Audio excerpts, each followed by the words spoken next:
This right here is my favorite thing ever. In the history of forever. I think about this every day. I think about this all night long. I stay awake, not sleeping, because I'm thinking about this. Yeah, you read that title right. This is a full video exclusively about the Mushroom Monster from Pizza Tower and why I think he's one of, if not the greatest minor antagonist in platformer history.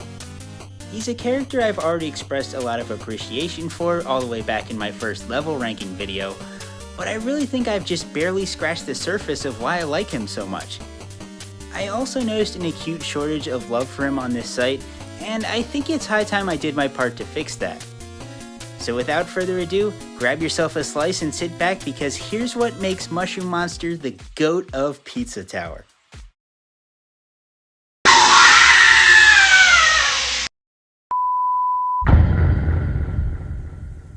Don't Make a Sound is a level that draws heavy inspiration from the popular mascot horror franchise Five Nights at Freddy's.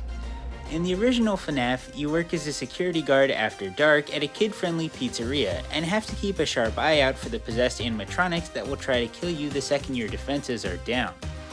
In Pizza Tower, Don't Make a Sound takes place in a haunted restaurant very similar to Freddy Fazbear's Pizza, and just like in the original game, you have to keep track of each specific enemy's movement patterns and habits if you want to survive.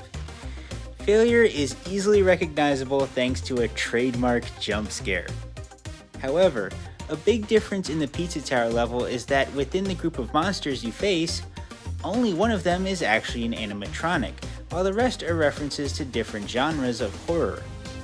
Mushroom Monster is the only top-end enemy in the game to have a design that's basically the spitting image of an antagonist from Five Nights at Freddy's, and this is a big part of why it's so important that he's the very first enemy you encounter in this level, and why the background for his segments of the level are the most pizzeria themed. If Don't Make a Sound started out by having the player try to escape, let's say, the Sausage Monster, the level wouldn't immediately evoke classic FNAF nearly as well.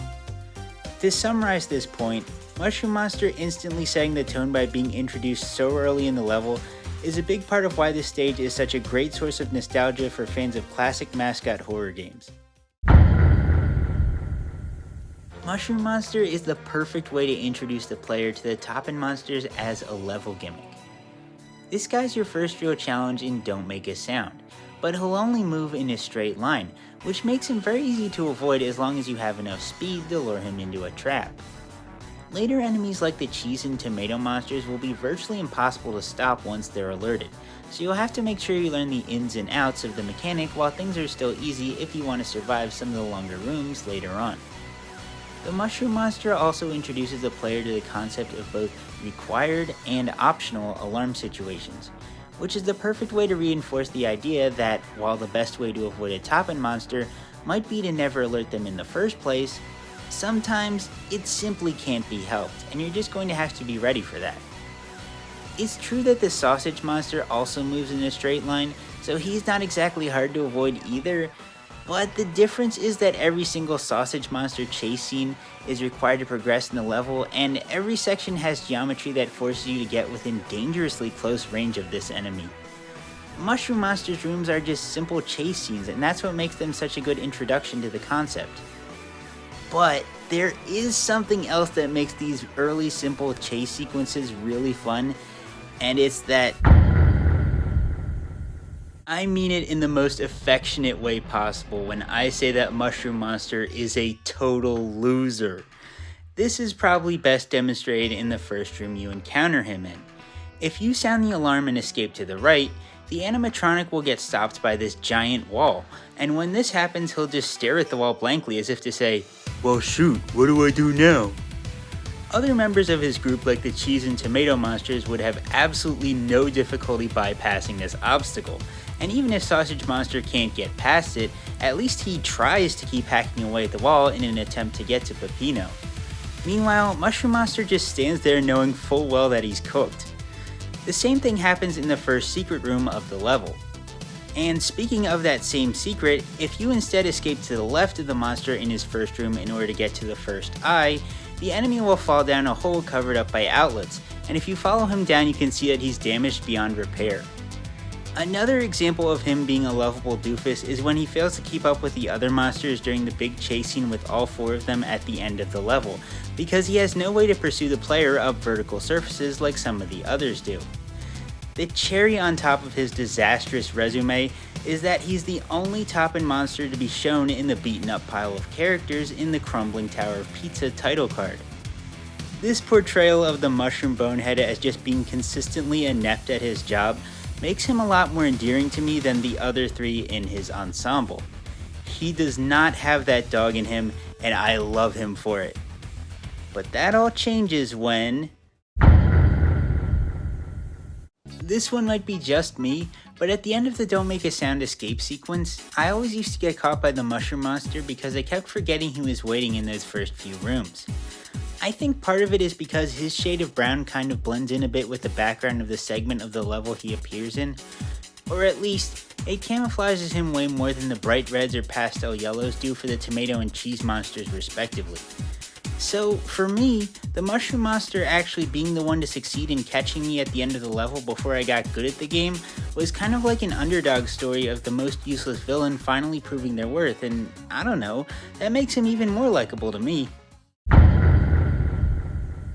I think part of what makes Mushroom Monster so cool is his lanky design, which allows him to tower over Peppino and his fellow top-end monsters even when he's slouched over. And that same slouching posture while he's running is so cartoonishly exaggerated that it's kind of reminiscent of a Scooby-Doo monster during a chase scene. Just another way that Mushroom Monster feels like a truly nostalgic baddie even though he's only actually been around for a small handful of years. I do kind of wish his jump scare screen took better advantage of his height though. It makes him look a bit shorter and less scary than he actually is by leaving a lot of unused space on the upper half of the screen. Like, look at the one for Cheese Monster. It's simultaneously one of the silliest and most effective jump scares in Pizza Tower because it takes full advantage of the enemy's stretchy blob nature. Mushroom's jump scare isn't really terrible per se, there's just a good deal of missed potential is all. My point is, even though this guy might have his goofier moments of ineptitude, his design still makes him threatening and iconic in his own right. I mean, come on. Who else do you know that can pull off both a red dress and lederhosen like this? And there you have it. The many reasons why I think Mushroom Monster is one of the best Pizza Tower characters, even with his very limited screen time. I hope you enjoyed this dive into what makes the funny FNAF enemy tick, and if you want to show your support for this content, then you can do so for free by liking the video and subscribing. It really goes a long way towards helping me out. And if you want to hear me ramble on about this game even more, I have a playlist full of my Pizza Tower ranking videos that I'll put in the card above. But with that, thank you all for watching, and I'll see you next time.